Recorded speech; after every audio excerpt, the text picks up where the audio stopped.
सुप्रभात बच्चों। बच्चों आज हम सूर्यकांत त्रिपाठी निराला की कविता उत्साह पढ़ेंगे। तो पहले हम इसके बारे में सूर्यकांत त्रिपाठी निराला के बारे में पढ़ लेते हैं। मतलब सूर्यकांत त्रिपाठी निराला का जन्म बंगाल के महिषादल में सन 1899 में हुआ। वे मूलतः गढ़ाकोला जिला उन्नाव उत्तर प्रदेश के निवासी थे। निराला की औपचारिक शिक्षा 9वीं तक महिषादल में हुई।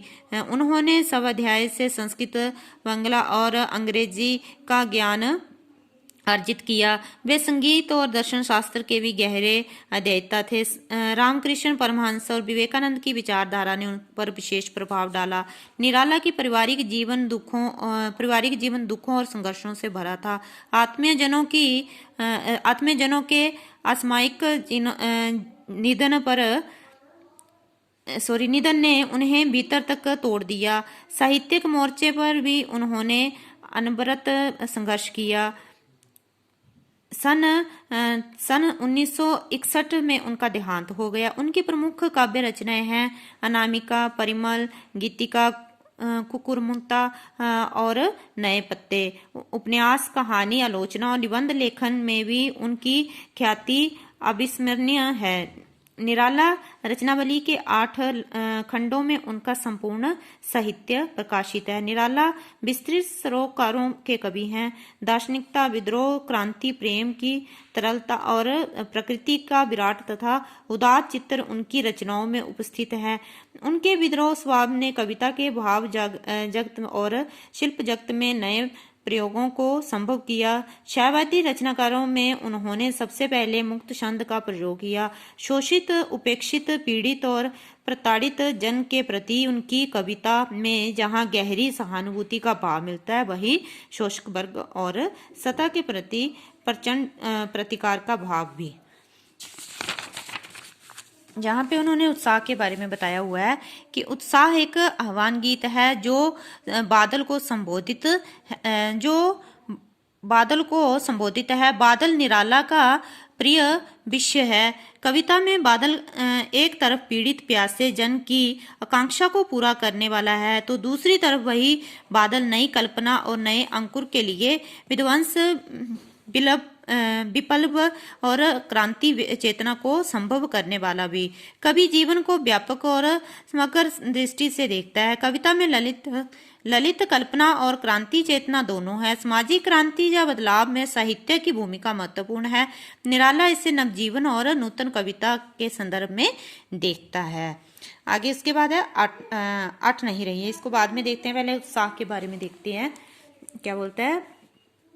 उत्साह में बादल गरजो, घेर घेर घोर गगन धराधर ओ, ललित ललित काले घुंघराले बाल कल्पना कैसे पाले, विद्युत छवि उर में कवि नवजीवन वाले, ब्रज छिपा नूतन कविता फिर भर दो बादल गरजो।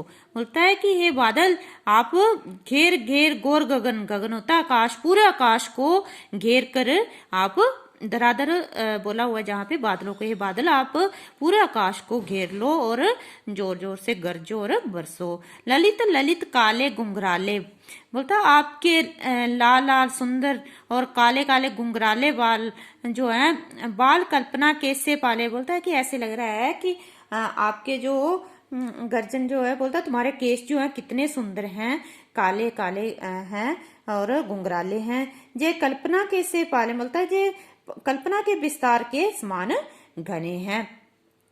बोलता कि कभी जहाँ बादल को संज्ञा देते हुए कहता है कि अपने हृदय में जो है विद्युत छवि उर में कभी नवजीवन, बोलता है कि अपने हृदय में जो है आपने बिजली की चमक छिपाए हुए है।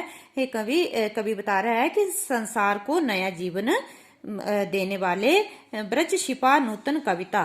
बोलता है कि तुम अपनी भावनाओं में ब्रज छिपाकर समूचे संसार में जोश का स्वर भर दो। अर्थात जहाँ पे क्या बता रहा है कवि बादलों के कि तुम गर्ज गर्ज कर सारे आकाश में गरजो और वर्षा करो। अर्थात बोल रहा है कि तुम बहुत ही सुंदर हो। ललित होता है सुंदर, बहुत ही सुंदर हो। तुम्हारे बाल जो है काले काले और घुंघराले हैं, बहुत ही अच्छे लगते हैं। आपने क्या बोलता कि जहाँ पे जो है कल्पना के विस्तार के समान जो है घने बाल, कल्पना के समान जो है एक छोटे से बच्चे की कल्पना के समान जो है बाल जो तेरे जो सुंदर लग रहे हैं, घने हैं। कवि जहाँ पे बादलों को संज्ञा देते हुए कहता है कि तुम जो है अपने हृदय में बिजली की चमक जो है छुपाए हुए हो। तो बोलता है कि तुम इसे जो है नया जीवन दे दो। ब्रज छिपा नूतन कविता बोलता है कि तुम जो है अपनी भावनाओं में ब्रज छिपाकर समूचे संसार में क्या कर दो, नया जीवन भर दो। बोलता बिकल बिकल उन्मन थे उन्मन, विश्व के निधाग के सकल जन, आए अज्ञात दिशा से अनंत के घन, तप्त धरा जल से फिर शीतल कर दो बादल गरजो। बोलता है कि बिकल बिकल बोलता है कि जहाँ पे बिकल होता है बेचैन, बोलता है कि बेचैन से लोग जो थे, बिकल बिकल थे मतलब बेचैन से थे, उन्मन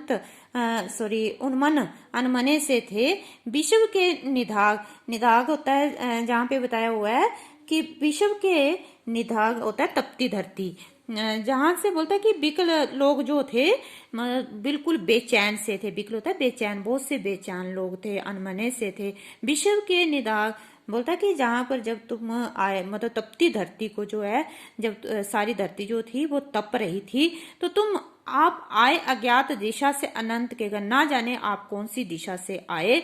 तप्त धरा, तपती हुई धरा को, धरती को जल से अपनी शीतल कर दो। बोलता है कि तुम किसी अज्ञात दिशा से आए और पूरी धरती को जो है शीतल कर दिया। तो बोला हे बादल तुम इतने गरजो कि हर जगह जो है वो नया जीवन, लोगों के जीवन में जो है नया जीवन जो है वो आ जाए। अर्थात तुम खूब बरसो और गर्मी से झुलस रहे लोगों को शीतल कर दो, उन्हें खूब बारिश कर दो। अर्थात इसमें यही संकेत किया हुआ है कि चारों ओर हिंसा ही है, लोग हिंसा में है, कष्ट में है। बादलों के द्वारा यह संकेत किया गया है कि लोग किस प्रकार से हिंसा और कष्ट में है, लोग परेशान है, तो उनकी परेशानी को जहाँ पे दूर करने के लिए वर्णन किया गया है।